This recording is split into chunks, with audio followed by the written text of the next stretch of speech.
જગદંબા તું જોગણી મારી પ્રગટ આપો આપ અખંડ તાળા દીવડા બળે દડવા રાંદલ માત.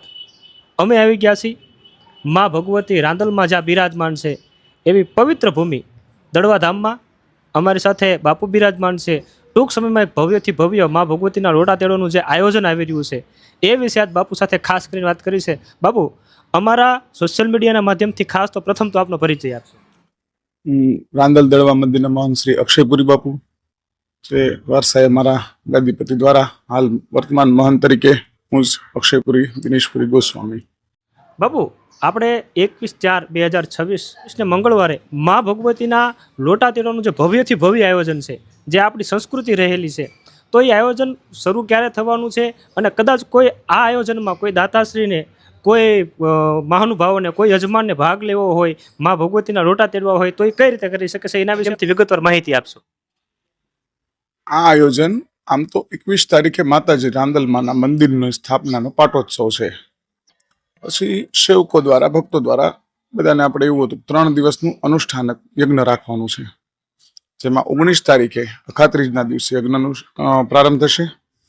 3 દિવસનું છે, 19 તારીખ, 20 તારીખ ને 21 તારીખ, જેમ 3 દિવસનું છે. એમાં 2 દિવસ માતાજીના હોમાત્મક યજ્ઞ થશે, માતાજીના વિવિધ આહુતિઓ દેવાશે અને પૂજાપાઠ થશે માતાજીનું.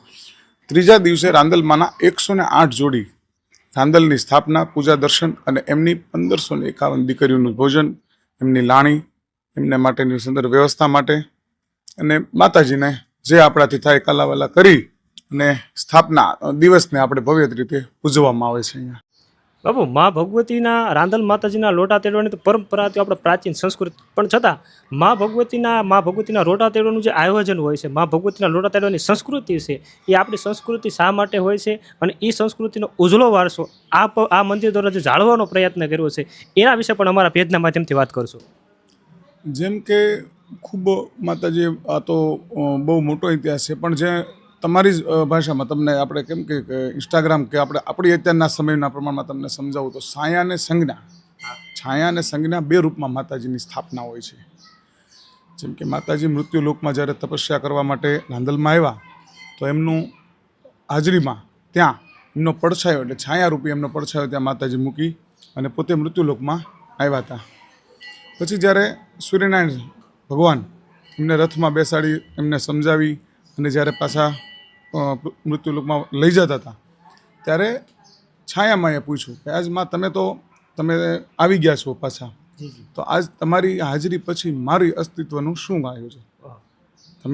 તમે ગયા હતા તપસ્યા કરવા, તો તમે મારી સ્થાપના કરીને ગયા હતા, આજ તમે પાછા આવ્યા છો, તો હવે આ દુનિયામાં મારું અસ્તિત્વ શું રહેશે? બસ એટલો માતાજીએ ખાલી પ્રશ્ન કર્યો હતો એમને.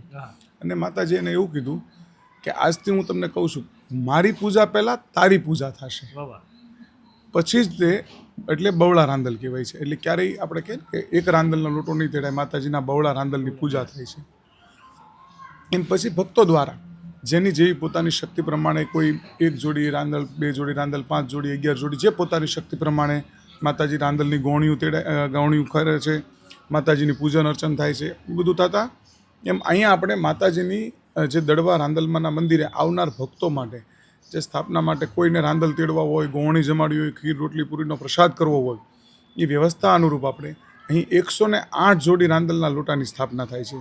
જે દર 21/4 માતાજીના લોટાની સ્થાપના તો હોય જ છે, પણ આમ પણ ગમે ત્યારે માતાજીનો કોઈને પ્રસંગ કરવો હોય, જેમ કે રાંદલ તેડવા, ગોવણી જમાડી, ખીર લાપસી, રાત્રિ રોકાણ આદિ કોઈ પણ આયોજન હોય તો મંદિર દ્વારા હાલ શક્ય એટલી દરેક વ્યવસ્થા મંદિર દ્વારા કરવામાં આવે છે. બાબુ, આપે જેમ હમણાં શરૂઆતમાં જણાવ્યું કે 108 મા ભગવતીના રાંદલ માતાજીના જે લોટા તેડવાનું આયોજન છે મા ભગવતીના મંદિરના પાટોત્સવ નિમિત્તે, તો આ આયોજનમાં કોઈ યજમાન તરીકે, યજમાન પદ તરીકે મા ભગવતીના લોટા તેડવા હોય તો એ કઈ રીતે સંપર્ક કરી શકે છે અને આ આયોજનમાં, આ કાર્યમાં એ કઈ રીતે લાભ લઈ શકે છે? જેમ કે અમે જે રાંદલમાંના 108 જોડી લોટાની અમે સ્થાપના કરી છે, એટલે અમે 108 રાંદલના લોટાની દર 21/4 અમે આ પૂજા રાખીએ છીએ, જેમાં દરેક ફોન દ્વારા અથવા કોઈ ટેલિફોનિક દ્વારા અથવા ઓનલાઈન દ્વારા અથવા મોબાઈલ દ્વારા લખાવી શકે છે પોતાનું નામ. 108 જ નામ અમે લખીએ છીએ ને જેમાં વિગતવાર બધાના નામ, પૂજા અર્ચન, અને કોઈ પણને એમ કે આમાં આયોજન કરવું હોય તો દડવા મંદિરનો સંપર્ક કરી શકો છો, અને કોઈ પણને લાભ લેવો હોય તો હજી આપણે એમાં નામ લખાવી શકો છો દરેક. તો 21/4 અને 2026 મા ભગવતી રાંદલ માતાજીના મંદિરે દડવા ધામમાં 108 જોડી લોટા તેડવાનું ભવ્યથી ભવ્ય આયોજન છે. આ આયોજનમાં કોઈને યજમાન પદ તરીકે, મા ભગવતીની શ્રદ્ધાભાવ તરીકે લોટા તેડવામાં એમ કહેવાય કે આ સેવા કાર્યમાં સહભાગી બનવું હોય તો આપ જે સ્ક્રીન ઉપર નંબર આવે છે એ નંબર દ્વારા પણ આપ સંપર્ક નોંધાવી શકો છો. અને વધુ વિગત માટે આવા નવા અપડેટ, આવા નવી માહિતી સાથે જોડાયેલો અત્યારે તો હાલ અમે જે આયોજન છે એ આયોજન માટે ખાસ બાપુ સાથે વાત કરવા આવ્યા છીએ, પણ ભવિષ્યમાં બાપુ સાથે અમે વિગતવાર આખે આખું અમારું ઇન્ટરવ્યૂ, ફૂલ ઇન્ટરવ્યૂ એ અમારા પેજના માધ્યમથી અમે કરવાના છીએ. તો એ પણ જોવા માટે અમારા પેજના માધ્યમથી જોડાયેલ રહો. વધુ વિગત માટે ફરીથી મળશું બેઝિક બોટાદ પેજ પર. ત્યાં સુધી જય માતાજી, જય રાંદલમાં.